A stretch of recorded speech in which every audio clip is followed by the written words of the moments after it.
We are going to call the House Transportation, Highways, Military Affairs Committee to order. Donna, can I get roll, please? Okay, roll call for House Transportation. Representative Banks? Here. Representative Geringer? Here. Representative Larson? Here. Representative McCann? Here. Representative Nicholas? Absent. Representative Posey? Absent. Representative Tarver? Here. Representative Wiley? Here. Chairman Brown? Here. We have a quorum, Mr. Chairman. All right, committee, first bill up on the docket is a fairly simple bill, since it is a transportation bill, a committee-sponsored bill. I'll go ahead and walk through the bill briefly with you guys. I'm not going to walk down there and present the bill. This was in connection with bill for the two pieces of legislation that you guys saw earlier. And if you look down at section 2, there will be a change that will need to be had. But we had House Bill 29, House Bill 33, that if both of those were enacted into law, this particular bill would take place. With knowing that one of those is dead, the Speaker and I had a good discussion that we still think that this is worthy of discussion, especially out to the House floor. So, if the committee decides to see it forward, we pass this out of here. It's a good little bill to say, hey, look, let's do an efficiency study. If we're going to pass over $70 million to the department, let's take $750,000 of that and make sure that everything that is being done over there is done to, all the I's are dotted and the T's are crossed without having to go reload pins and everything like that. So this is an efficiency study. One thing that I will draw your attention to is the in-depth portion of this. So when you look at the Romanettes 1, 2, 3, 4, 5, 6, 7, 8, and 9, it's going to be in connection with us. So we would have some information on there. Would be looking at the department's rules and policies and finding out whether or not those are aligned and doing the best way that they can be done. Staffing, distribution, a number of staff around the state, looking at the design and construction practices, also asking for an anonymous employee survey to find out whether or not if there's any information that can be bubbled up from the trenches, find out if we can get that. Cost savings and efficiencies can be gained. Recommendations for the Department of Transportation to achieve efficiencies identified and everything above there. And then the final report will be sent to us, the governor, and we would be able to look at that and determine whether or not we want to make any changes legislatively. In committee, that is basically the bill. I'd stand for any questions. Representative Geringer. Mr. Chairman, just out of curiosity, were there any particular concerns that were identified during the course of the interim that kind of led to this? Or is it more just kind of, accountability? Good question, Representative Geringer. Really the discussion focused and centered around, again, if we're going to find and, earmark, for lack of better terms, earmark $77 million or $70 million a year. We just want to make sure that we have accountability on it. I don't think, as a matter of fact, we had discussions about the amount of efficiency studies poor White-Dot has gone through. And there was even discussion, the fact that it pretty much every time it comes back, White-Dot is one of the best run agencies as far as the amount of resources that they have versus what they're tasked with taking care of. It's a pretty well-oiled machine. So any further questions? Yes, Representative Larson. Mr. Chairman, thank you. I struggle with the bill because we've efficiencyed White-Dot to death, in my opinion, on studies. And so I think we only have to go back to the Alvarez and Marcellus report. That was probably the most recent one. Would that be accurate?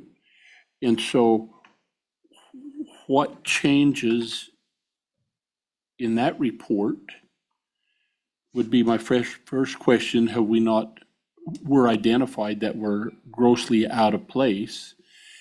My second question would be, if the, not being on this committee, but if the director came and said, we need more money for the highways, I'm having a hard time thinking this committee would not want to put that money to the highways if they felt that there were if the department wasn't running well. And then we always do these studies where we determine whether efficiencies or cost savings can be gained. Well, what incentives are there to be efficient? So do they get to keep a portion of that efficiency to where they can do other things, or does this just make us feel good? Well, again, I'll just go back to the impetus behind this was if you look at section 2, there was actually 2 bills that were associated with this, right? We were going to promote both of those bills coming out of here.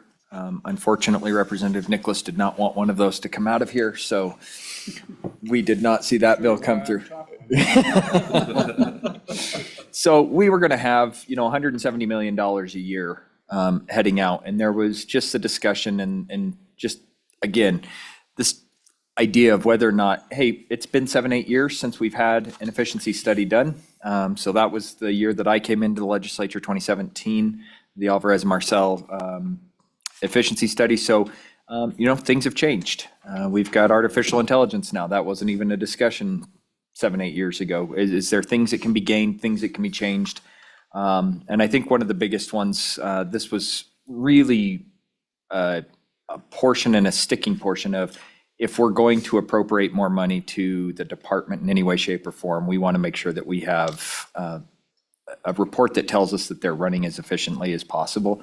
We hear it from them, and we'll hear from the director here shortly, but that was really the discussion from the committee. And one follow-up, if I may, Please. Mr. Chairman. It's where we ask to evaluate the Department of Transportation's rules, policies, and procedures. I thought that was the responsibility of the commission. So the expenditure of the funds is definitely the role. And I think that, if we need to amend this and change what you see as any amendments here, this is certainly a bill that, again, I can already tell you we need to do one amendment. But certainly welcome to take any considerations the committee has on this. Thank you, Mr. Chairman. Anything further, committee? Any day now. We need to have more tacos down here. Director, if you want to come on up. Representative Nicholas. Thank you, Chairman. So the question that I have is, in terms of an efficiency study and what ought to be in that report, to me, the most important thing that we could use is a completely independent civil engineering review that looks at the analysis that the highway department does when they come to us and they say, we're 400 million or 500 million unfunded. And then go do a deep dive on that. Because, basically they say that we're just doing surface repairs, we're not fixing the entire bedding for the roads. And so I think that's what we need to look at. And it's more of a technical and engineering study so that we can have an independent review of it. But the key to that is, if there's only 2 or 3 companies that do this, it's kind of like when we recalibrate for education. They all say the same thing. And so if we don't have someone that absolutely will be independent and go through the engineering analysis of the positions asserted by the engineers in the highway department, that would be useful. Otherwise, I think we're doing it for doing its sake. I don't disagree with you, Representative Nicholas. I think the reason why you'll see such a large fiscal note on this, $750,000, most of these other, efficiency studies are, a third, maybe to half of this is what we would see for some of these other efficiency studies. But when you do see, bullet point 5, it's review the Department of Transportation's design and construction practices, technologies, including the department's standard specifications for engineering. It is in there. I also understand what you're saying, though, that we need to have a deep dive into the engineering and determine whether or not we're doing what is best for our roads. Is that what I'm understanding? Yeah, that's correct. And then I would add one more component to that. It ought to look at funding. Because we have an independent folks that come out and say they need more money, and here's how the money, and this is what other people are spending, versus just the highway department telling us that. I think that would be a useful thing to, for particularly our current leadership, in order to find other revenue sources and how to get it done. I think that sounds like a good friendly amendment to squeeze into this if we need to. And then I also think it would be beneficial for the new committee to maybe get a copy of the DIE study. I know the returning members have seen it and walked through a little bit of it. It's a pretty hefty manual, but I think you guys have it digitally, right? You guys have sent it at least to me digitally. So if we can get that, and then again, we'll probably look at forwarding that on to leadership and appropriations as well. So committee, anything else for myself before we move on to the director? Yes, Representative Larson? Sorry, Mr. Chairman, I'll You're turn okay. my mic on. What is the intent of the language on Roman 2 to be conducted in consultation with this committee?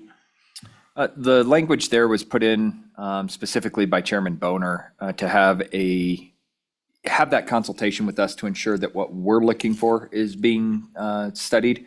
We outlined everything that we could. Again, if this committee would like to amend, I'm perfectly okay with that. Thank you. Anything further?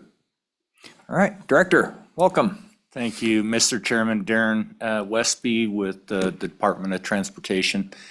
Just quickly going to Representative Larson's question, a lot of that was why we wanted to bring the Joint Transportation Military Affairs Committee back into this is we were having a hard time with the scope, trying to ensure that, what we think of an efficiency study and what you all think of as an efficiency study, making sure we don't miss something in the RFP in the scope perspective. And so that's why I don't think we asked for it to be in there, but it was left to an opportunity to ensure that we had the right scope when we put this thing out to bid. But thank you, Mr. Chairman. Just briefly, a lot of the conversation that we had throughout the interim was to really make sure that this body knew that we're, one, not afraid of any efficiency study, any audit. We feel very secure in what we do, why we do it, and would welcome any kind of deep dive into our agency to make us better if there's anything that's found. The other thing is while we were going through it, through the interim committee, there was a lot of conversation that none of these bills will pass without some deep dive into it. And so again, we weren't pushing back too hard on it.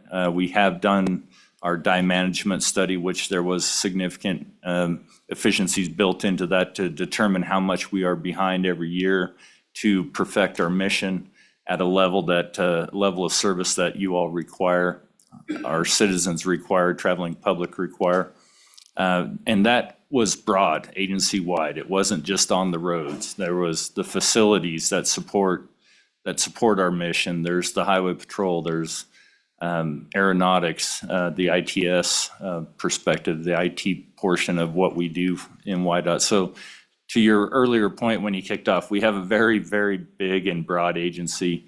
And looking at the Alvarez and Marcel and looking at just the anonymous employee survey, I think we do that on a regular basis, not anonymous. We never stop anybody from bringing efficiencies, from an opportunity to either to save time or to save money or to save lives or make things safer. We're always innovating on a regular basis, and we don't wait till the end of the year to tell everybody all the cool things that we're doing internally. As soon as somebody finds something more effective or more efficient, we get that out to everybody and we change that internal policy to make sure that everybody understands. Probably one of the latest ones was taking tailgates off of the big dump trucks so we can insert a salt sand.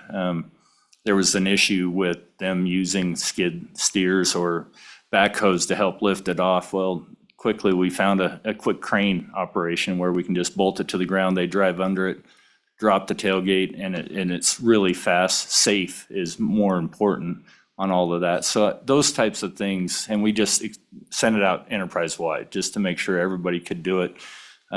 So a lot of it stems out of safety. but safety also helps save quite a bit of money when people go out on injury or people lose time or piece of equipment's down. That's also an efficiency. And so we don't, I can't say that we wait for an efficiency study to be efficient. The crews have to be efficient. As you said, with the dye management, we can prove that we're $400 million short by an independent auditor, independent look. I don't think for the mission that we have, if we can get our mission done at the level that we're getting it done and still be 400 million short, I think that semi proves that we are efficient. And I'm not by any means trying to lobby on this. I'm just making my point on that, what I said during committee. But at the same token, we won't shy away from any audit, any efficiency review, because we're always trying to be better, always trying to do better, and trying to make our funds stretch as far as we can. To, I think, the point on the engineering side of the house, when we went into preservation only mode, it kind of determined some of that efficiency. We as engineers would much rather do a cost benefit analysis on whether we do concrete or whether we do a full rehab, knowing that if we do the right prescriptive project design, it will last longer, but it's going to cost 3 times or 4 times as much. Is that cost benefit analysis enough to justify us just doing a shave and pave? Over the course of time, when our revenues were to the point where we need to spread the peanut butter a little bit thinner, some of those cost benefit analysis quickly go out the window. We know we can't afford concrete. We know we can't afford a full reconstruction. So this efficiency study might direct that back, saying, yes, you should be doing those. But what that would do is just start shrinking our miles that we can perform the maintenance on, which then comes back to the prioritization I think that Representative Nicholas was talking about, is how do we prioritize those projects? And I just handed you a map. We've been, just so the rest of the dais understands, Chairman Brown and I have been working with some kind of visual that would help explain primary, secondary, as from a priority standpoint, from a national highway system standpoint. And on that map are blue are the national highway and red are the non-national highway. And so from a prioritization standpoint, as things become more dire on our revenue streams, we as an agency have to start prioritizing where we're going to spend those funds. And as the chairman has in front of him that map, and if it's to the point where the chairman's ready, I can sure distribute it out. But on that map, it shows the red and blue, NHS, non-NHS, and then on there's dots where we have actual 2025 STIP projects, State Transportation Improvement Plan projects planned for this year. And you'll see how many dots are on red and how many dots are on blue. If we have to get to that point without the new funding, some of those dots that are on red would have to be prioritized down. And if we get to a point where we can do true cost benefit analysis on our projects, that it makes more sense to do this stretch with a better surfacing, longer lasting surfacing that could go 20 years as opposed to a mill and overlay. I got to quit saying shave and pave. Mill and overlay that will last maybe 7. And then we're back in 7 years doing another mill and overlay, and then another 7 years where one true resurfacing of a quality product surfacing could last us 21 years. That's great. I mean, that's exactly what I think my engineers would rather do. However, trying to spread it out to make sure all 7,000 miles of our roads are at a level of service that we can all be proud of, it would negate a lot of those miles down to do what cost benefit analysis would look at. I do believe that this efficiency study would probably lean that direction, but that comes at a cost on a lot of those red roads. And those red roads are the ones that they go to a lot of some industries, they go to a lot of recreation areas. There's a lot of agricultural highways that are in there. So from a mission that we try to hold near and dear, that, we are the transportation system that gets the highest revenue streaming industries to be successful. That's the balance that we've been trying to work on for the last many years now. And so not standing in, it's not my place to stand in support or opposition of the bill, just trying to show you the impact. Hopefully, regardless of how it comes out, we will still perform our mission the best that we can. If the efficiency study is going forward, we will utilize that efficiency study to, I think, Chairman Nicholas or Chairman Larson's opportunity or Geringer's comment. Definitely will be bringing it forward in every time we speak. The efficiency study said to do this. Well, guess what? This cost $20 million, and we need it. And so I'd stand for any questions, or if Chairman, if I didn't hit some of the points you would like, or Chairman Larson, if you had anything that I didn't hit on some of your questions, but we stand at the ready to try to move our mission forward to ensure that all of our roads that we're in control of, or in charge of, I should say, are to the level of service that you can all be proud of back in your districts. Appreciate it, Director. Committee, any questions for the Director at this point? Representative Geringer. Mr. Chairman, thank you. Director, what kind of measures do you take to obtain feedback, say, from contractors or vendors that you work with in terms of maybe improving some efficiency? Are there any? Director? Mr. Chairman, I think what I would like to do, if I can, we got Keith back there. Did you hear the question? Okay, I'll ask him to come up. It's a great opportunity for one, Mr. Chairman, to introduce Keith Fulton. He is our incoming chief engineer. He will be replacing Mark Gillette, who is retiring at the end of the month. But in the meantime, now he's going to be on the hot seat. So I welcome should have him to made the Mark committee. come back in here for his last meeting with us. We still have Thursday. Mr. Fulton, welcome. Thank you. Keith Fulton, incoming chief engineer. Representative Geringer, Mr. Chair, we do have follow-up meetings. I mean, we do have a collaboration program with our contractors. And so we will do, pre-meetings, post-meetings after projects to talk about what's the best way. Did we do something in our plans that could be changed? It could be better. And, we look at new materials all the time in consultation with industry also. Representative Larson? Mr. Fulton, maybe just on a scale of 1 to 10, how intense is the glare of this committee? You'll get used to it.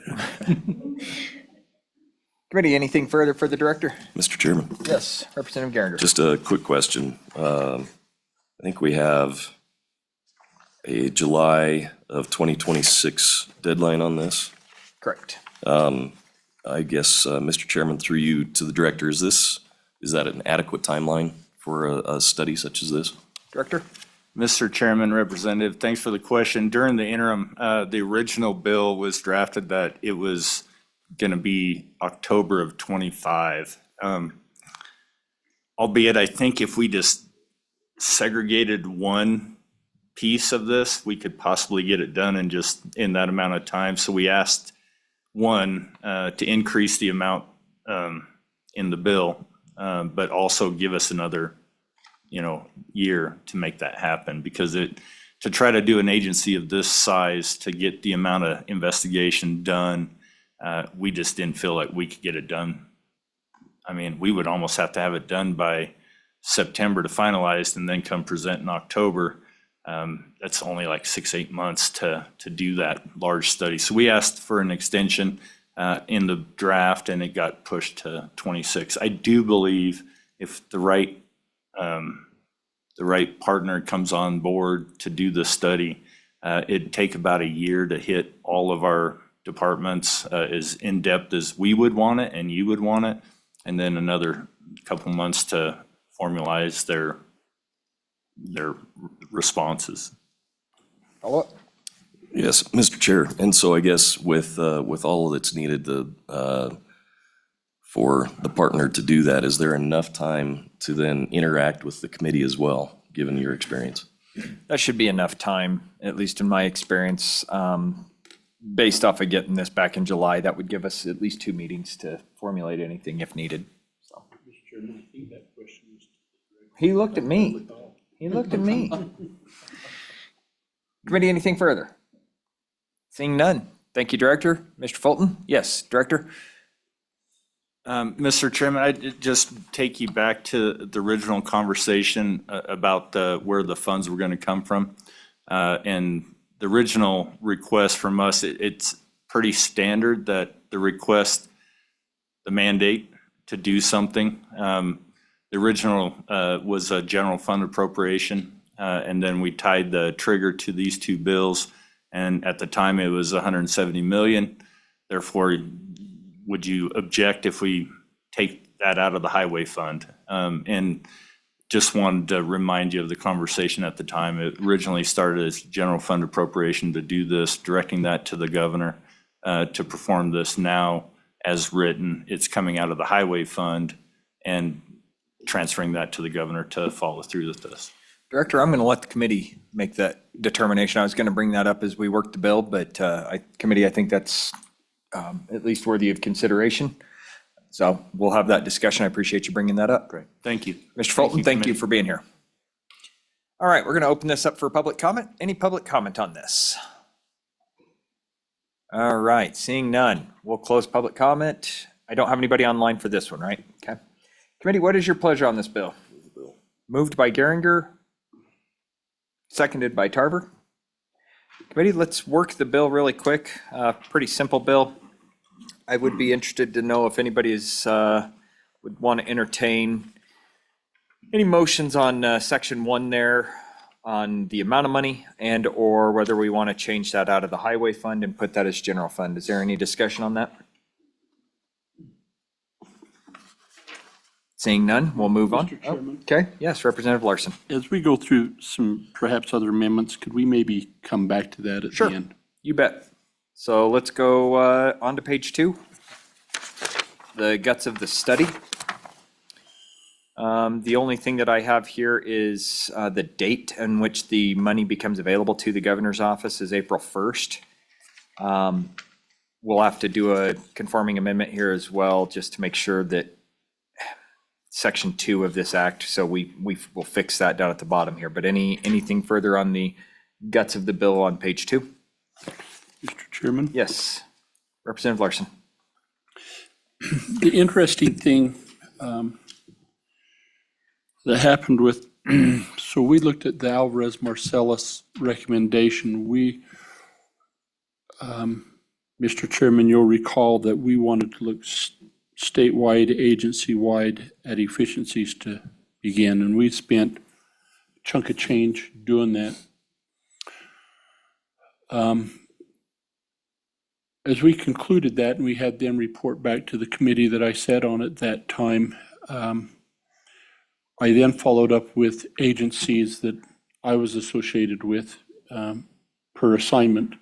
Went to each of them and they said, yeah, they come to us and said, what efficiencies can be attained? And we provided those efficiencies. And then they brought those back and put them in the report. I just think that that's going to be probably the same. I mean, who knows the agency better than the people that work there?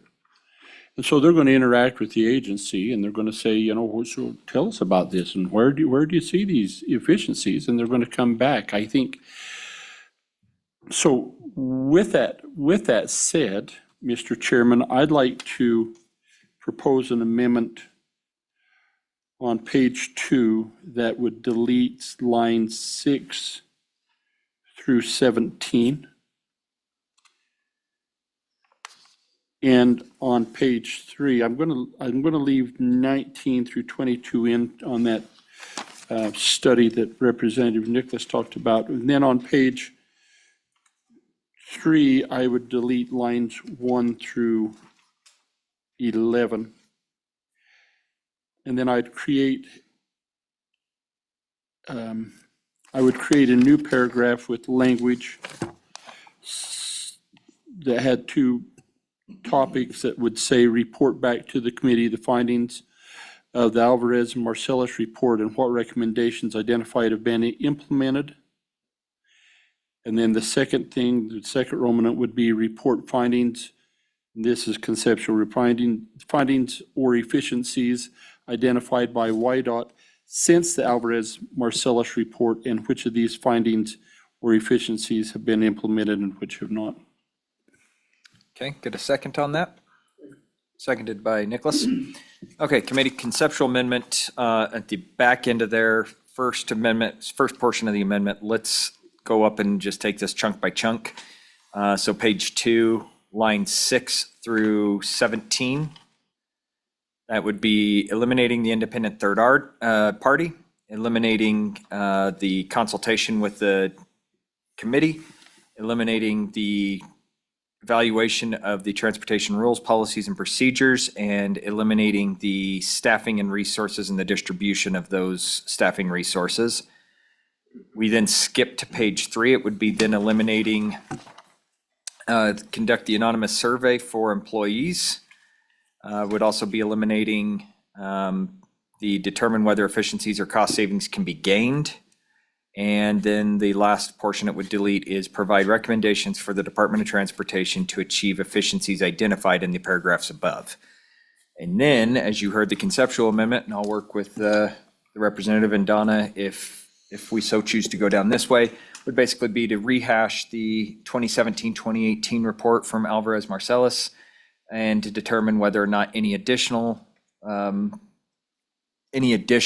efficiencies have been found since that and whether or not those have been implemented. Is that correct? That's correct. Okay. Committee, any discussion on this? Mr. Chairman. Pretty big amendment, yes. Okay. I like the efficiency in the efficiency study. I guess if we're leaving the review, what do we then do with the review? There has to be some result coming out of that review. Mr. Chairman, Representative Larson. so I think in my mind, that's maybe a different topic. I think I'm not opposed to eliminating that as well, but I thought that conversation had value, and I wasn't sure if we wanted to look at the design, construction practices, and technology, that you could then insert that to be conducted by a third party in that particular section and have it be reviewed back by the committee. But if we want to leave that in, that would maybe be a suggestion, but that's my intent there. So that, Mr. Chairman, if that makes any sense. So it sounds like you have a potential secondary amendment that would be added to this if we choose to remove that review, That's, or keep that review in while removing everything else. yes. Okay. Mr. Follow up? Chairman? Yes. Yeah, follow up, please. I guess my point of that is maybe there is still a determination of whether efficiencies or cost savings can be gained from lines 6 and 7 on page 3. In other words, leave section, or the Romanet 7 in there to be able to determine if the review of the design and construction practices indeed warrants any efficiencies or a determination of efficiencies. Mr. Chairman? Yes, Representative Larson. So if that were an amendment to the amendment, I'd find that friendly. I think that has value. Okay, that is an amendment to the amendment. What we will do is we will actually go back and we will just remove the original portion of that amendment. So we will leave section 7 in the bill. So committee, what that would then look like is we would have the review of the design and construction standards and then determine whether efficiencies or cost savings can be gained. That's pretty much all that we would keep in there Mr. Chairman, at the current point. Representative Larson, if I may ask you a question on structure, you may not. okay? I'll be good. So could you take that, would that need to be a different subsection, or could you put that language at the end of number 5 there? I think we could, honestly, I'll work with staff to find out what they would recommend. Thank you. I think either one of those two would work, and it implies the exact same thing. So, Okay.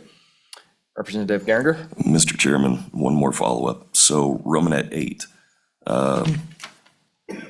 once we have reviewed and determined that there are efficiencies, I think it would be apropos to provide recommendations as well. So I would ask Representative Larson if he would consider leaving Romanet 8 in there as well.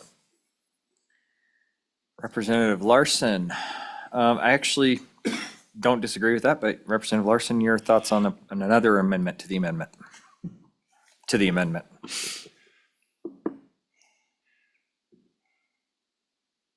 So my question, Mr. Chairman, then is who's providing recommendations and who are they providing recommendations to? Well, continuing on to subsection 9, the final report would be then brought to the department and the Joint Transportation Committee. And the way that we would have this, the way that you have amended it at this point, is it would be YDOT performing their own efficiency study and then bringing back the recommendations to us. Thank you. And so to that point, as I read 9, and it says, include a final report containing potential efficiencies identified, recommendations to achieve those efficiencies, and any recommendation for changes. So, yeah. So isn't that duplicative to some degree? Yep. Mr. Chairman, Representative Wiley. question to the amendment, the amendment's amendment. You know, I think it's pretty important that we keep Romanet 1 and 2 in there. If we're gonna go through with this and spend this money, I think we should have a third party do it. I think that could bring up some of the information that we're looking for. Chairman? Representative Larson. That's one of, Mr. Chairman, thank you. And Representative Wiley, that's what I don't understand, is because they're going to come in and go right to the agency and ask them what they're going to do. I'm just not sure that we don't already have that information. Mr. Chairman. Representative Tarver. You wait just a second there. Mr. Chairman, this sounds like another bill to me. So if we want to propose another bill, great, let's do that. But I don't think this is the time. Let's push this bill through as is. If we're going to gut the bill, why even have the bill? I'm just a little confused. This makes no sense. And I assume some things have changed in the last 6 years. Just my comments, I guess, more than anything. Nope, you're good. We're on discussion of the amendment. So Representative Wiley? Yeah, Mr. Chairman, just to go back, I think when we look down at lines 19 through 22, that's where it would apply and be beneficial to have the third party look at it instead of, YDOT themselves, because we're not going to review their internal mechanisms, but the construction practices, technologies, some of the stuff that might be beneficial to the department. That's where I'm coming from. Representative Larson. But I think that could be language added in that subsection, if we're going to do it. Anyway. So committee, I think what we'll do is we're going to vote this amendment up or down. And what I'm going to do is I'm going to come back. We're going to re-verify what we do have on the table. We will be eliminating lines 6 through 17, keeping lines 19 through 22 on page 2, eliminating lines 1 through 4, and then 9 through 11. And then the new language that would bring in the Alvarez and Marcellus report from 2017-2018 and a determination whether or not there's been any other efficiencies. Okay? Any questions on the amendment? Seeing none. All those in favor of this amendment, please signify by saying aye. Aye. All those opposed, no? No. I could feel aye. That amendment fails. I could feel Committee, anything further on this bill? Page 2, page 3? Mr. Chairman, I do have a suggestion. Okay. Representative Nicholas? And my suggestion would be that we table this bill till Thursday, that the good chairman and and myself and whoever else, including Representative Larson, will go down to Westby's and sit around on a table and have a beer and rewrite this bill and bring it back. Well, you can make the motion, sir. Would you like to make the motion? Yeah, I moved the table. Okay, motion has been to table. Is there a second? Seconded by Larson. Committee, this is non-debatable. All those in favor of tabling House Bill, what number is this? 34. All those in favor, please say aye. Aye. All those opposed, no? No. Okay. That, Division. you too.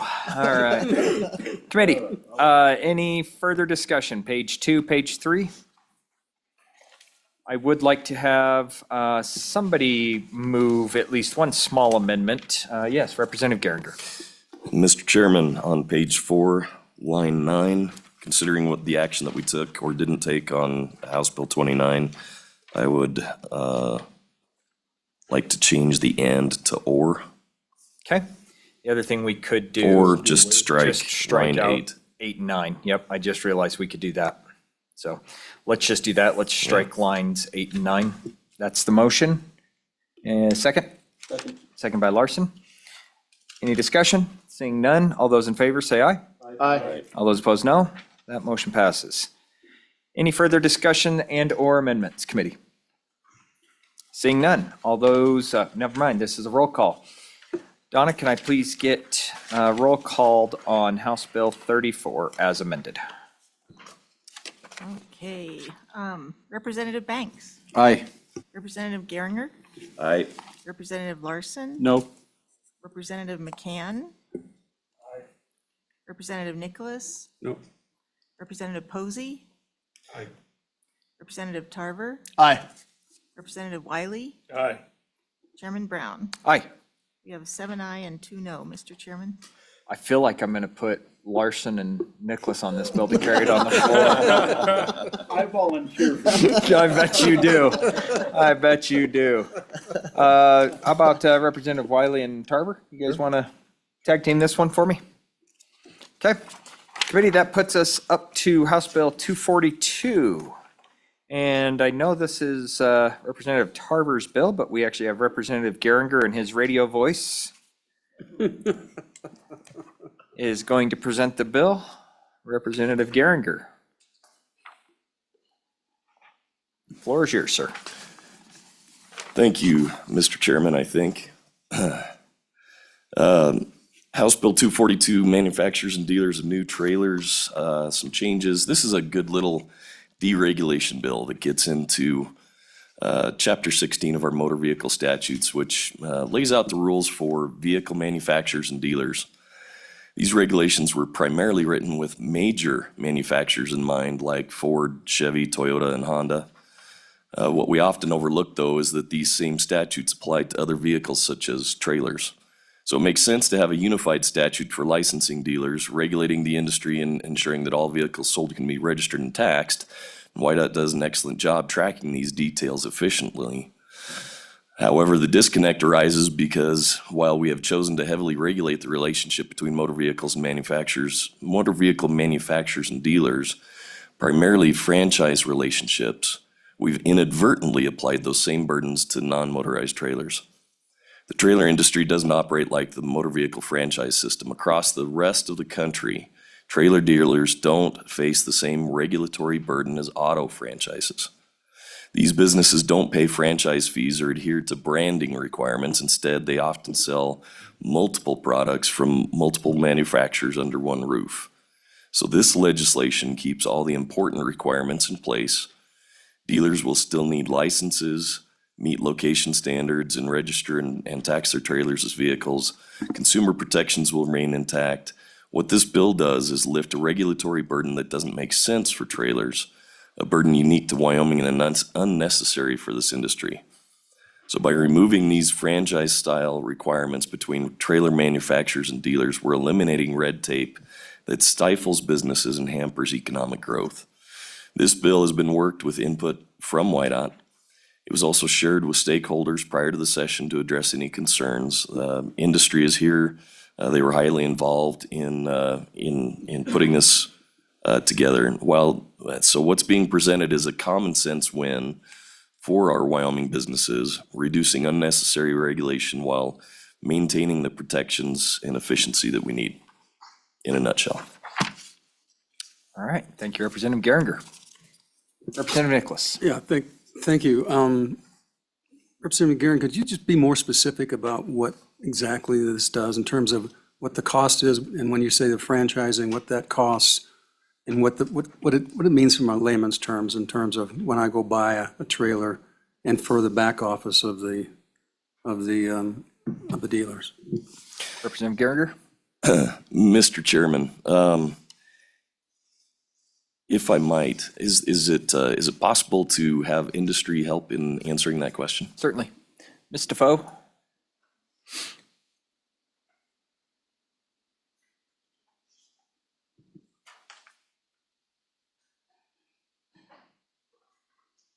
Ms. Defoe, if you'll just introduce yourself for the record, and then if you need the question rehashed, just let us know.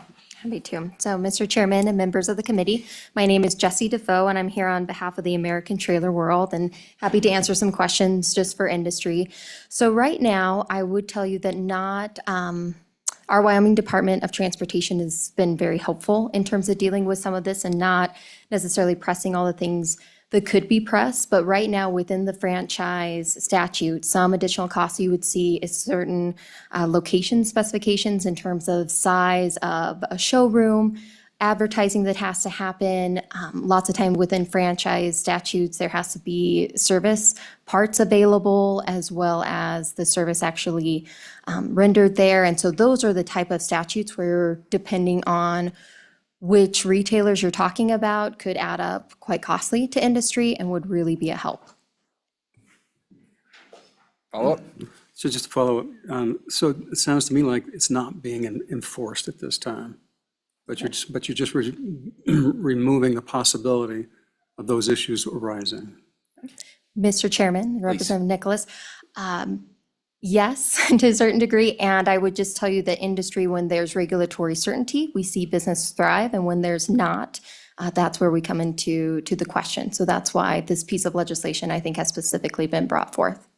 And so just to Follow up again? Yes. what current practices are being instituted by YDOT that are a burden, a regulatory burden, and not what Ms. could be? Defoe. Yeah, Mr. Chairman and Representative Nicholas, right now, there are still forms of sales use agreements that are being brought forth, which we completely agree with and that we know that they need. And while not all of these are being put in place, the people currently there have been very reasonable in terms of working through all of this. Our concern would be is if administration or employment ever change, this could also change very quickly. And industry would have a hard time turning around and having this justification if necessary. And so right now, because the climate is so pro-business and friendly, we'd like to take care of it right now and worked directly with them in these statutes. And I'm happy for them to come up and speak on behalf of themselves, but I was tell you they've been great to work with, but we're worried about, as any business would be, turnover of administration or folks who have not dealt with this issue hand in hand. Okay. Anything further, committee? Seeing none, thank you, Representative Geringer. Ms. Defoe, do you have anything that you would like to add on top of this, since we called you up here, so. Sure. Well, Mr. Chairman and members of the committee, thank you for having industry here to participate in just a great regulatory reduction bill. This is something that's not necessary, and why it's not a problem right now. But, just to re-emphasize my comments earlier, when there's regulatory certainty, we see business thrive. And so while the environment's right, and while we have folks there who really understand the process, we were able to work through, I think, a very reasonable solution, and that this just helps everything going forward. So thank you for your attention to this today and to hearing this. And I'm happy to answer any other questions you might have to relate to any of the legislation. Okay. Committee, any questions for Ms. Defoe? Seeing none directly, thank you. Thank you. We'll go ahead and bring Ms. Bruckner up. Lacey, we missed you. Figured we needed to bring you back up here. Well, we have all of our fun people at YDOT, and we just feel like we need to see every once in a while. So, Ms. Bruckner, if you please introduce yourself. Mr. Chairman, members of the committee, Lacey Bruckner, YDOT Compliance and Investigation. Our program within YDOT regulates licensing for vehicle dealers and Wyoming-based manufacturers in the state. As Ms. Defoe mentioned earlier, we did work with them extensively in what they were looking at to clarify the sales agreements between manufacturers and dealers of trailers such as cargo trailers, flatbed trailers, utility trailers, box trailers, et cetera, where those manufacturers and dealers don't operate under a franchise business model like your passenger vehicle manufacturers and dealers do. The department administers this trailer dealer licenses the way this bill is written now.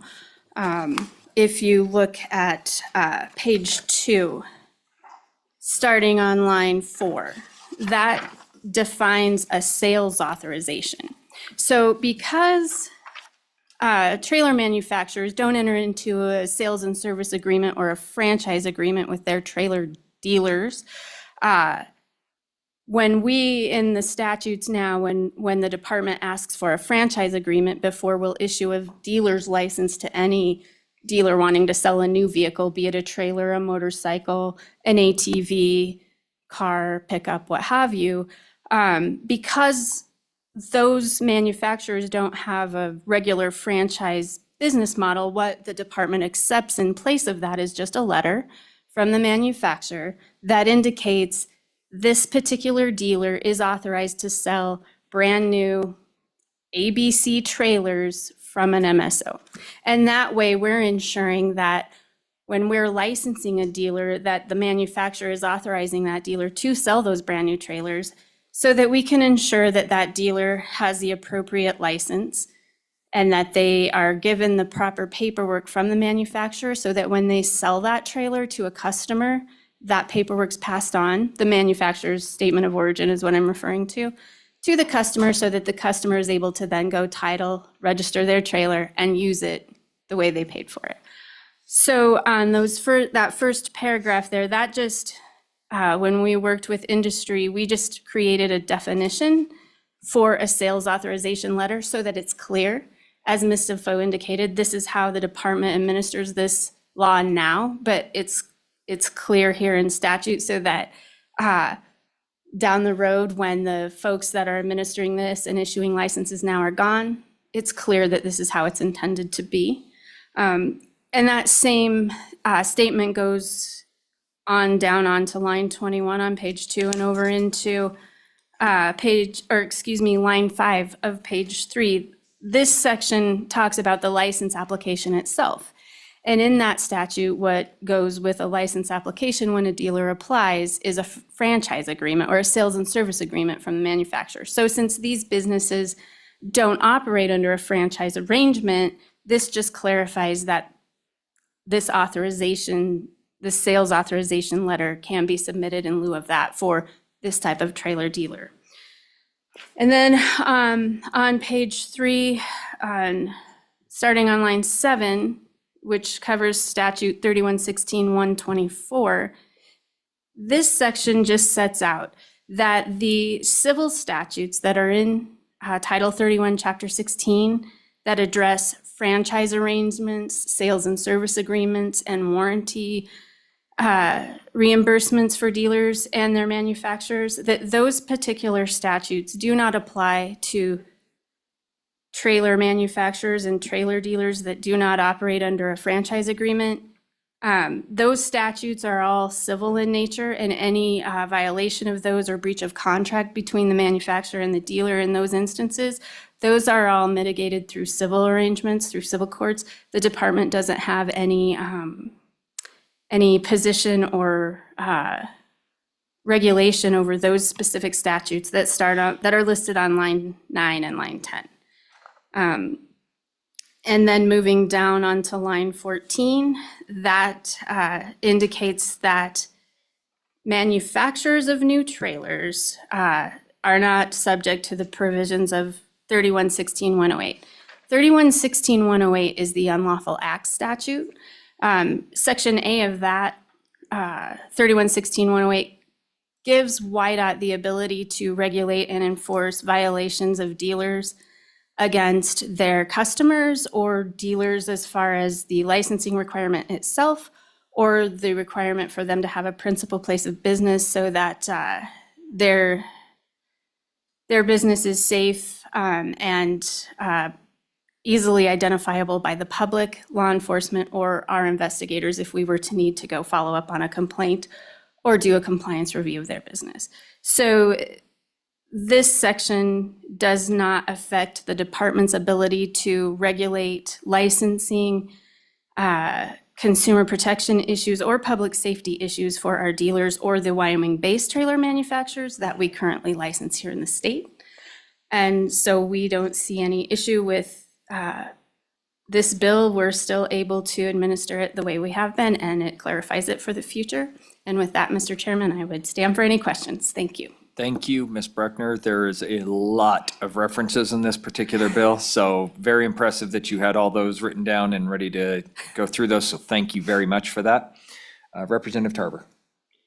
This is your bill, man. What questions do you have? It's more of a comment, and thank you, Mr. Chairman, but Ms. Breckner, I don't think I could have said it better myself, and I appreciate you testifying. Thank you. Thank you. Committee, any questions for Ms. Bruckner? Seeing none. Thank you, Lacey. You did Thank you very much fantastic. for having me. Thank you. All right. Any public comment on this? Mr. Mickey, come on up.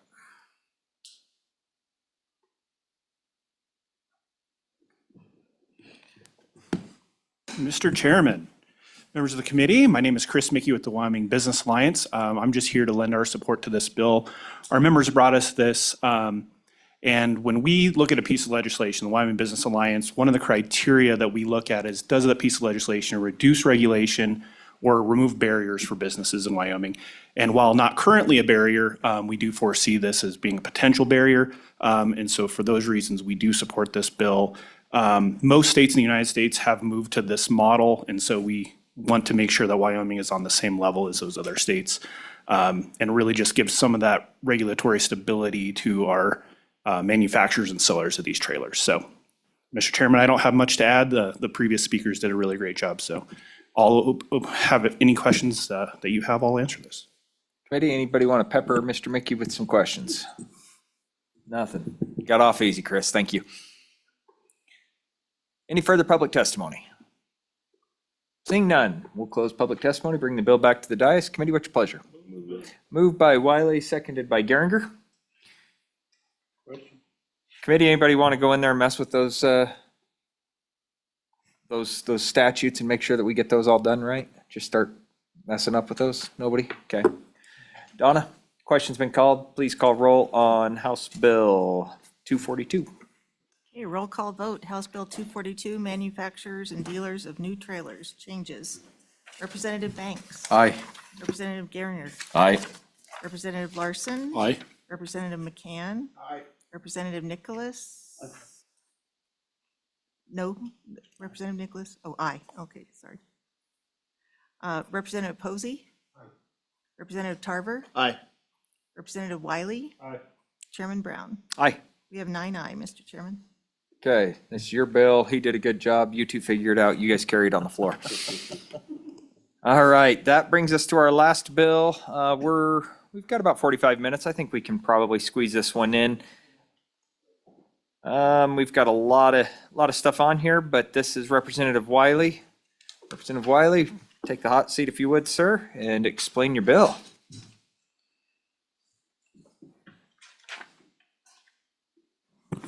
Mr. Chairman, committee, thank you. I'm going to sit down here because Representative Geringer should be in a bubble right now. Been working on efficiencies with different licensing and things for the last few years now, and this is just a step in the right direction to modernize our way that we go about issuing licenses and license plates. What essentially this bill does is it removes the 8-year requirement to where we have to change our bill every 8 years. Our treasurers won't have to store physical plates on the premises, which is going to allow, some efficiencies there. The folks will be able to sit at their home and have their their registration and their plate show up to the door. There's been some concern about people keeping the numbers that they've had. They can keep their number that they have. Heck, they can keep the plate that they have on the vehicle from this point moving into the future, because we're not doing that renewal every 8 years. Other than that, just, like I was kind of walking through it, there's some efficiencies and stuff here that we can exploit and benefit from and save some money. I just did look at the fiscal note from YDOT, and I think we can handle that with decreasing registration fees for the participating counties. And that'll help offset that. And right now, they're right in the middle of a redesign on all of their digital stuff anyway, so I think we could probably find a way to squeeze this in there so it's not so detrimental to the process. So it should be able to find some common ground, help folks out at home. It's gonna save some time. You won't have to go down to the courthouse unless you want to. I'm sure the treasurers will still help advise folks, and yeah, we're gonna save people time and money. And this is also, you might have the question is, well, if I'm waiting on my license plate coming in the mail and it doesn't show up, well, we've dealt with some previous legislation to where you have that 30-day, time period to where you're exempt from having the registration on your vehicle. So we should all be covered. We've been working towards this for the last few years. Again, just time, efficiency, helping folks be able to go about their normal days and save a little. Any questions? Gritty, any questions for Representative Wiley? He's got like 3/4 of the committee on the bill itself, so. Representative Nicholas, nothing? Well, I'm just curious because does this eliminate the ability to go get it from the county's office, or so you don't do that anymore? Or is it, you can do it either way? Representative Wiley? Thank you, Mr. Chairman. Representative Nicholas. So this is going to eliminate the necessity to have to go down to get your new one. But what if you want to? If you want to go get a Follow up. printout, thank you, Mr. Chairman, Representative Nicholas, if you want to go get a printout from the treasurer's office, no problem. They'll be able to do that within their rules. Okay, committee, any further questions? Yes, Representative McCann. Thank you, Mr. Chair. Representative Wiley, on page 7, line 7, that, the wording of it just, is this one pair of license plates just for one car that they might have? Say they have 2 cars, are they gonna get 2 plates, or is it just the one? Representative Wiley? Mr. Chairman, thank you. Representative McCann, right now, we're required to have 2 plates per vehicle, so this just simply covers over top of that. You'll be issued your 2 plates per vehicle as standard right now. Okay, Representative Banks? Yeah, Mr. Chairman, thank you. So kind of going back to Representative Nicholas's question, my treasurer has a lot of concerns with this bill because there's some old people I know in my district that are really concerned that they don't know how to handle new technology and would like the option to continue to go down to the courthouse and be able to pick up their plate. The way she reads this is they will no longer be able to do that. They'll have to order it themselves. Now, is that correct, or is that a misunderstanding? Representative Wiley? Mr. Chairman, thank you, Representative Banks. No, this is gonna help our older folks, and instead of, having to make sure you get down there, find a ride, your original plate number, everything you have is just gonna automatically come to your door now. If you need help with this, you can still go down to your treasurer, you can still ask them, what do I do? How do I get it? What do I need to do? Can you get me a copy? They could probably print you a paper copy. But everything, the physical plate itself, because right now our counties stack and store, in some instances like Sweetwater, they have entire rooms full of physical plates. At the end of that 8 years, we're ending up sending all those plates to the dump. So this just eliminates that, and people will get it straight to their door instead of YDOT having to send it to the counties themselves. It's just gonna distribute it out to the folks. So it's just cutting those steps, and they'll still be able to go to the courthouse and ask for help if they need it. Representative Nicholas? So what I'm curious about another issue, because some ranches have 15 or 20 different plates of different nature, right? And it's a hard thing to go and try to align all of those to be due at the same time. I mean, I'm just wondering if this makes that worse, or, I mean, or what's the process? Or I just want to make sure we don't do that. Representative Wiley? Mr. Chairman, thank you. Representative Nicholas, no, this is to help streamline that. It should make it easier, not harder.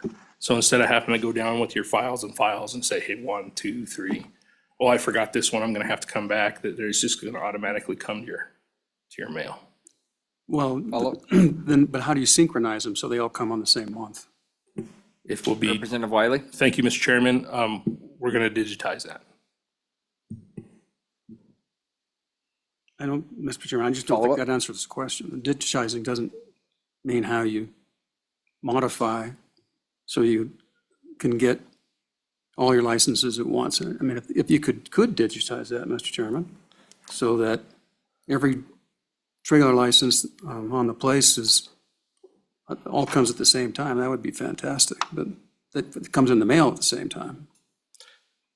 Representative Wiley? Mr. Chairman, thank you. Representative Nicholas, yes, there's also, there's always gonna be a process, right? But this should help make the process that we already have to go through day-to-day life a little bit easier. And then if we can work on, more of a, saving a step in there somewhere, I'm sure we can do that as the bill works through the floor. I also think that we'll have county treasurers will probably be able to answer a little bit of your question as well. Representative Tarver, Vice Chairman? Mr. Chairman, I guess I'll just piggyback off of this question. So typically when you get your license plates, it's when you go and pay your sales tax, get your license plate. So that's throughout the year. And people that already have their license plates set up to where they do it annually, is this gonna affect that at all? Will they still be able to get all their plates the very same day? I don't see how this bill will affect that in any way. Representative Wiley? Mr. Chairman, Representative Tarver, no, I don't think it will. Again, I think it's gonna make it easier to go through all of that, and not more difficult. I think this will be an efficiency, a time saver. Okay. Committee? Seeing nothing further, please feel free to join us back up at the dais. Mr. Cowan, and the department, does the department have anything on this particularly? Okay. We can tag team this all together, guys. We got 3 chairs, come on up.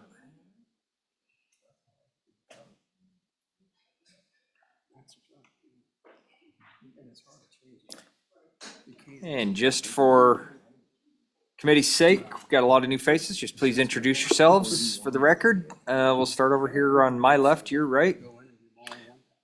Mr. Rossetti?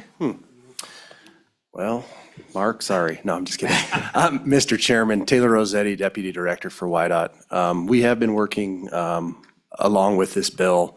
This is a pretty radical shift in the way we do business. But I do think if we're going to shift and we're looking for efficiencies, we had a long, lengthy discussion at the beginning of this meeting about working efficiently, working with industry, working with partners.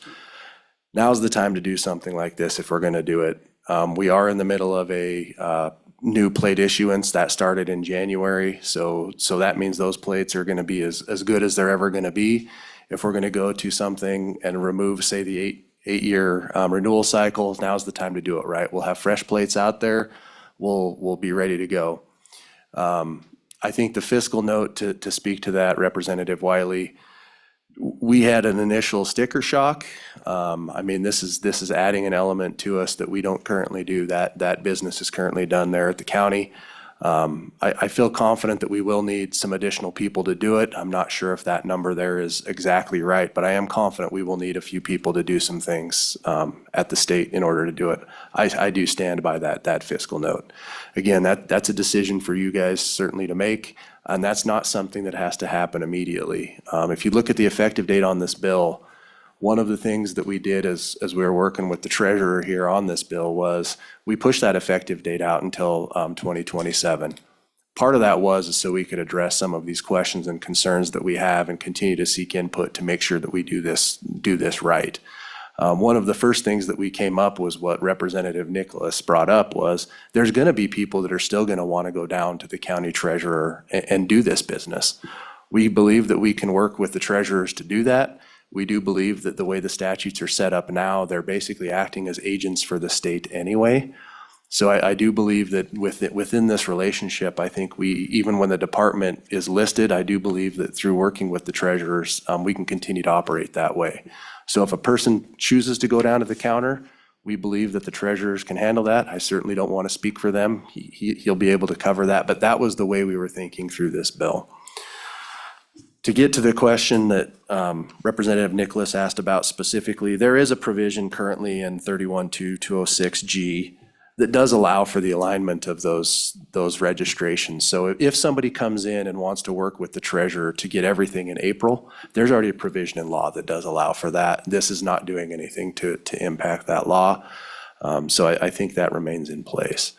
The other thing that we were thinking about as we were looking through this, there is one recommendation I think that we would make, and that's really more of a technical question. And it's here on page 5 and 6. We're pulling in a lot of the specialty plates. The only one that we didn't pull in here is the University of Wyoming plate, which is 31.2.219. The only thing that would need to be pulled in, I think, to make it conforming here, if the commission or the committee would like to do that, is section D. And I think you just make the conforming amendment there where it talks about county treasurer, strike that, and talk about department. I think that'd make it clear then all plates are issued underneath this. They're all done the same way, and they can all be done and issued centrally by us, the department. With that, I certainly would entertain any questions. I've got Ms. Lopez here who can talk about the ins and outs and details of this, and I believe the treasurer can speak to some of the efficiencies he feels we can gain by doing this. Committee, any questions for Mr. Rossetti? Mr. Chairman, Please. I've got a question for anybody. I'm just thinking, most of the trailers that I do, it's all up in Fremont County. And I think there's at least 4 or 5 minimum full-time employees that do nothing but work on license plates. So do we know how many roughly state employee or county employees around the state that perform this function and what the impact might be on those folks? Mr. Cowan, if you would mind introducing yourself to the rest of the committee. Chairman, Mark Cowan, Sweetwater County Treasurer. It's a great question, Representative Nichols. In my county, we have 6 people that deal specifically with license plates. I'm not sure what it accounts to over the 23 counties, but it's significant. And we gear up for big, long lines on Fridays and Mondays at the first and the last of the month to issue registrations. So yes, we talk about efficiencies. This is an efficiency.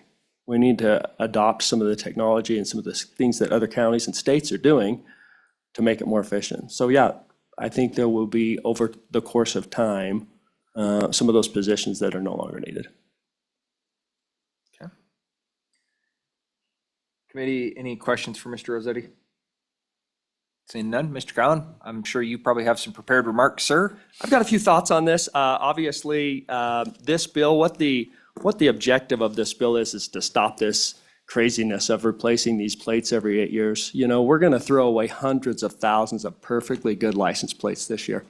People who have had plates on their car that look great, and they could keep them for as long as they want. Some people would love to have this last plate series on their vehicle for the next 50 years. And if you had that plate and it was parked in your barn and it looked good, you get to keep that plate. So what this legislation does is it says if it looks bad and law enforcement can't legibly read it anymore, then you can request a new plate. But essentially, this plate that you're going to get issued to you this year would become your permanent plate, if you so choose. The other opportunity it gives for you as a legislator is it allows you to present new plates, like you've done with the UW plate or the Wildlife Conservation plate. In Utah, they issued a black and white plate, and it raised hundreds of thousands of dollars for their museum. So you could do fundraisers with plates. People will be able to go online to the department and select what plate series they would like in their next plate, instead of having a mandatory plate that comes to them.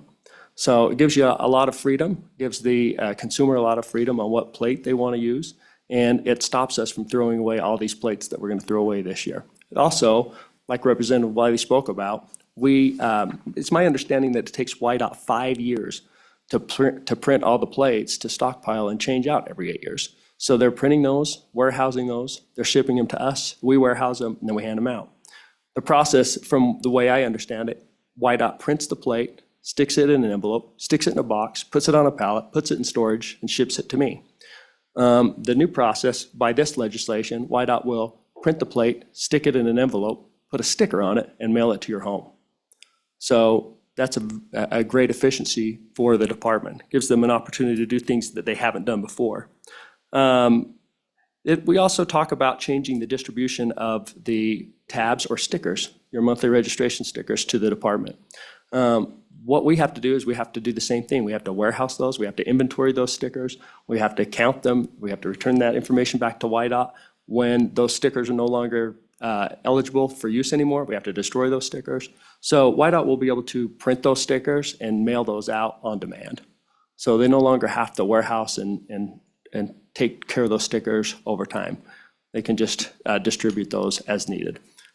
Now, as Mr. Rossetti said, we believe that the language here says the department.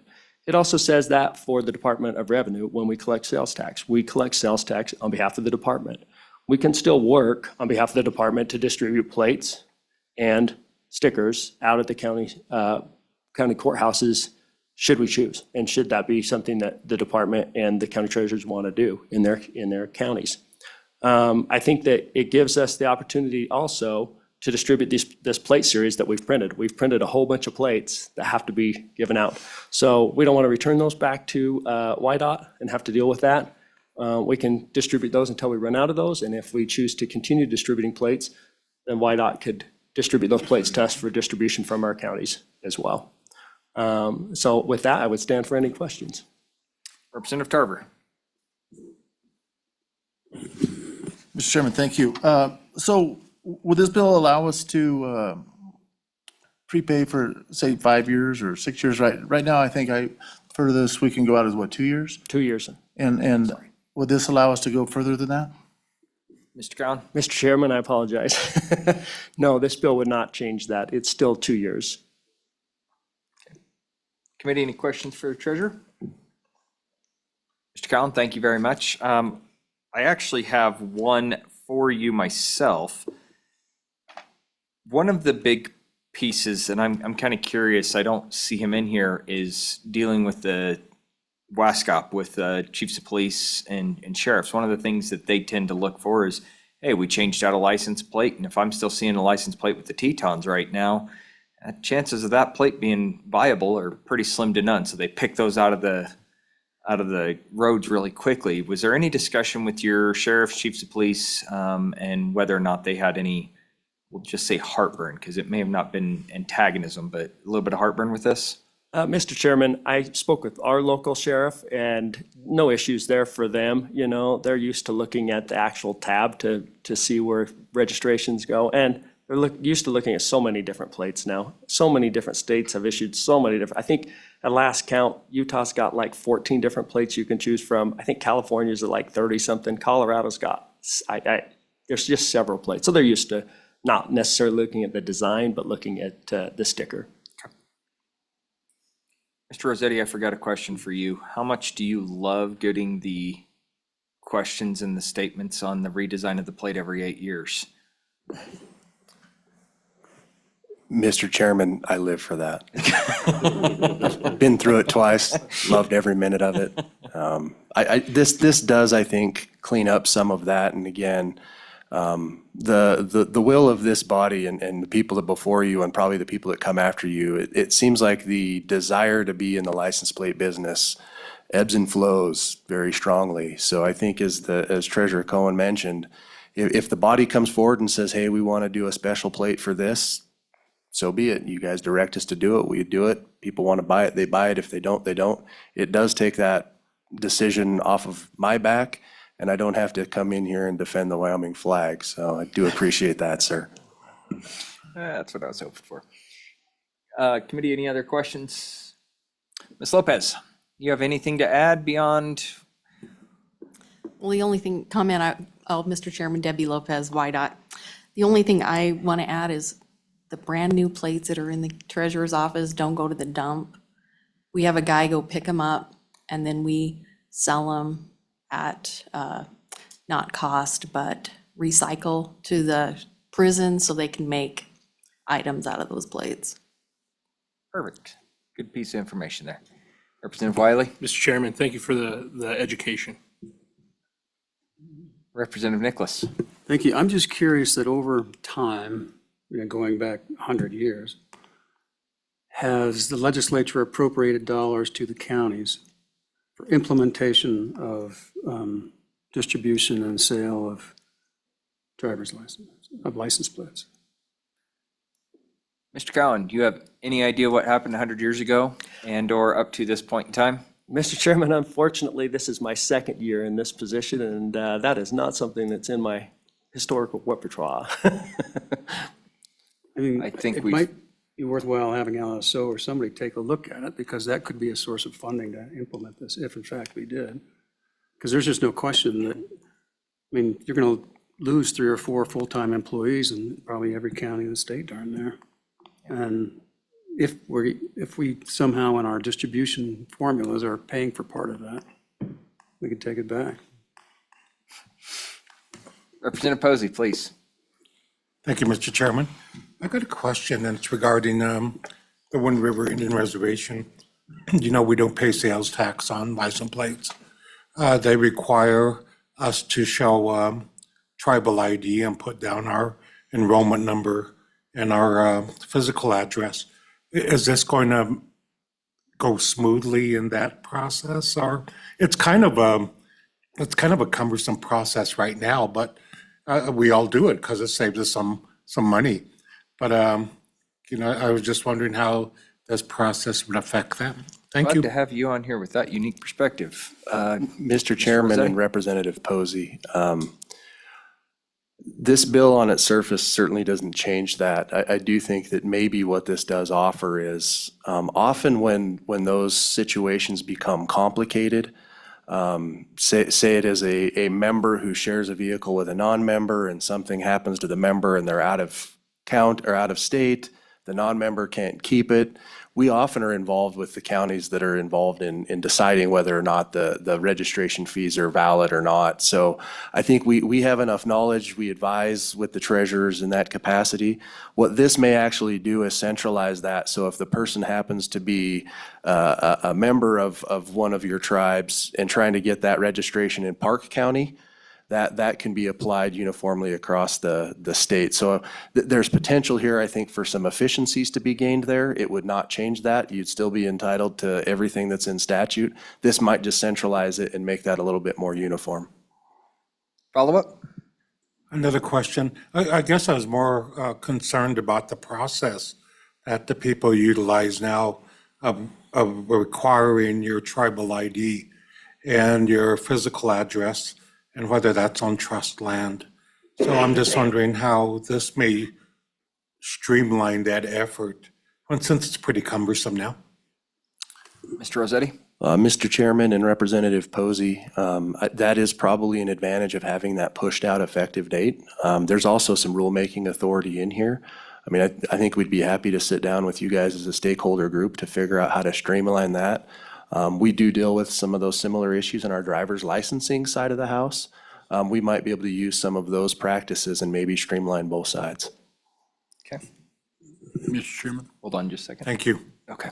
Yes, Representative Larson. And so I think when we looked at sales tax identification from online sales, and we looked particularly, Mr. Chairman, at what South Dakota done with, because each of their tribes can charge a different sales tax. They actually charge those tax, but using the GIS to identify the residents really smoothed that, streamlined that whole process up, because if memory serves me correct, the sales tax doesn't apply if they're living in Park County, the exemption. It's only if they're living within the confines of the reservation. And so being able to identify that geographic location as being a valid application would have some value, I think. Would you agree? There we go. I was waiting for that. Mr. Chairman, Representative Larson, I do think we're talking a couple of different things. We're talking about vehicle registration fees as well as sales tax fees. The sales tax side of that's a little bit outside of my expertise. I'd go back to Department of Revenue to ask that question. Broadly, though, I do believe that the implementation of technology could ease this for both of those things. And I think that that, again, gives us some time here before 2027 to see if that is something that we can do within the scope of this bill, or if we need to come back to you guys with some additional changes to implement those efficiencies. Okay.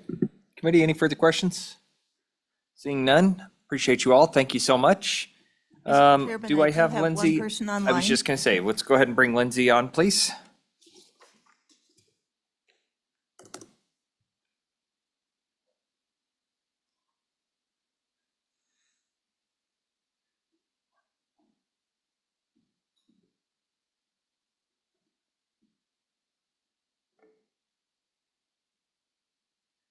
Ms. West, thank you for joining us remotely. If you'd like to refute everything that Mr. Cowan just said, we're welcome to hear that. Oh, you're on mute. Can you hear me now? We've got you now.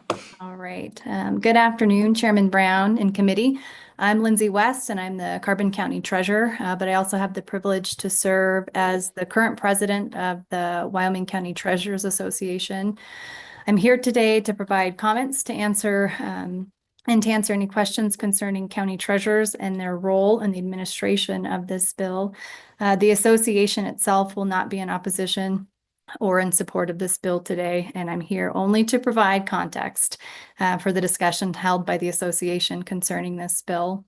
It's very clear in the broad view that the main shift in the issuance of physical plates, validation stickers, and decals is taken from county treasurers' offices and placed on WYDOT for both new registration and renewals. And so with that, there are a few points of clarification that our association would like to ask for concerning House Bill 237 that would help our offices and the administration and to help constituents understand its implications.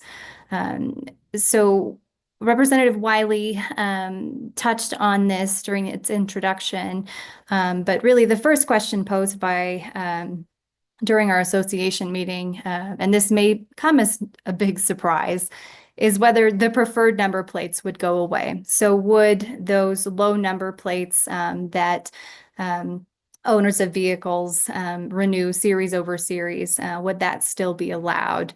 And so with having to answer to the constituents on what potentially could happen with those plates if the passage of this bill was successful, understanding that that may come with the rule promulgations left in WYDOT. I don't know that I saw anything specific in this bill, either disallowing or allowing for. And so I guess that's where the point of clarification is being asked by our association.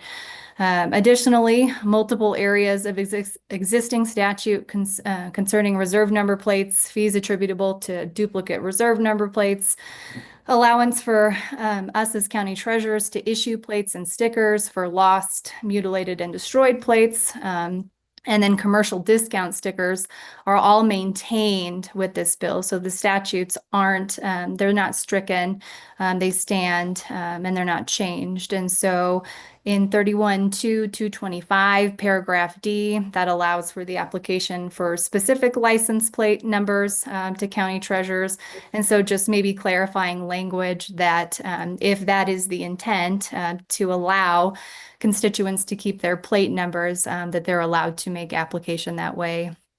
Secondly, 31-3, 102, paragraph A, Romanet 6, subparagraph C allows for the $30 to be paid for duplicate license plates, preferred number series. So that's going to be those low number plates. And so perhaps clarifying language there.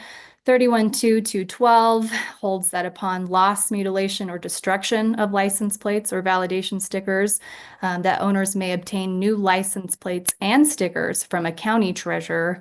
And then 31.18.401, paragraph B, Romanet 4, holds that the department shall furnish a means of identification to each county treasurer to be issued at the time of registration. So those are your discount stickers for your commercial vehicles for logging, farming, ranching, well service, and your mileage discount stickers.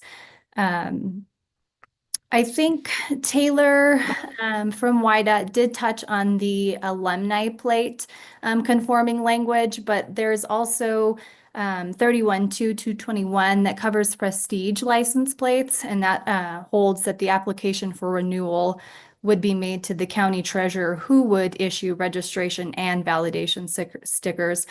So perhaps some conforming language there. As for any shifts in the duties of our offices, when we had our conversation as an association, it wasn't the interpretation that registrations in our offices would be going away. It was the interpretation of the association that you as a customer would still come to your county treasurer's office, get the paper version of your registration, and then that would in turn be the application for WYDOT to kind of stick the plates and the stickers that correlate to that registration in the mail. And so there may be some clarification that needs there. I'm not quite sure if that's what I heard kind of in prior testimony. At any rate, treasurers discussed other ways to reduce physical waste of plates and stickers, ideas such as doing away with front bracket plates altogether to reduce the manufacturing. And that would also establish the need for only one validation sticker for issuance, clearing up inventory space, simplifying registration. Another idea was to extend just the period of time for a given plate series, getting rid of it altogether. This state at one point in time had a new plate series for every year, and then every 2 years and every 3, and here we're at an 8-year series. And so it's certainly not an easy answer to the questions posed in the name of efficiency and convenience for license plates. And certainly each idea proposed kind of comes with its own layer of challenges and changes that would need to be made. I think what is helpful in answering any of these questions before you today is the input from all of the stakeholders. WYDOT, county treasurers, and law enforcement all have valid interests in how plates are numbered, how they are designed, and at how and at what frequency they are issued. And so I will bring this to a close by kind of touching on the two major concerns that the association has and bring those to the forefront. The potential effect on low number plates being one of them, and then just the overall potential impact on customer service. And I will just clarify that the concern on customer service is not geared towards WYDOT by any means. We appreciate all of their help and collaboration on all of the many things that our offices have to, have a meeting of the minds about. And so the concern for customer service really just stems from the additional step of the process that the owners of vehicles in Wyoming to receive their plates will be. And that's if the interpretation and the understanding that owners will still come to county treasurer's office, get the paper version of their registration, and then the plates and stickers that correlate to that registration coming afterwards. And so a few points of clarification there. With that, Mr. Chairman, I would conclude my testimony on the bill, but would be happy to stand for any questions. Thank you, Lindsay. Really appreciate your in-depth remarks on those. Certainly bring a few highlights that I gave. You couldn't see it here, but everybody else did. I gave Wiley, Representative Wiley, the stink eye for not having some of these questions ready to take care of. So really appreciate the information on that. Committee, any questions for Ms. West? Okay, having none, thank you so much. Any further public testimony? Seeing none, we'll close public testimony. Committee, we've got about 10 minutes till we gavel back in. What I would like to do is Representative Wiley, I'd like to have you, before we move this bill and work on it, I'd like to have you reach back out with Ms. West, find out the information that we have regarding the low plate numbers and some of those clarifying language statutes that she mentioned, and potentially bring us a committee amendment to address those so we can work those into this bill as needed before we take this out to the floor. And what we'll do is we'll continue this bill on to the next meeting. So Donna, if you can have this adjusted for our next meeting notice. And committee, with that, we're adjourned.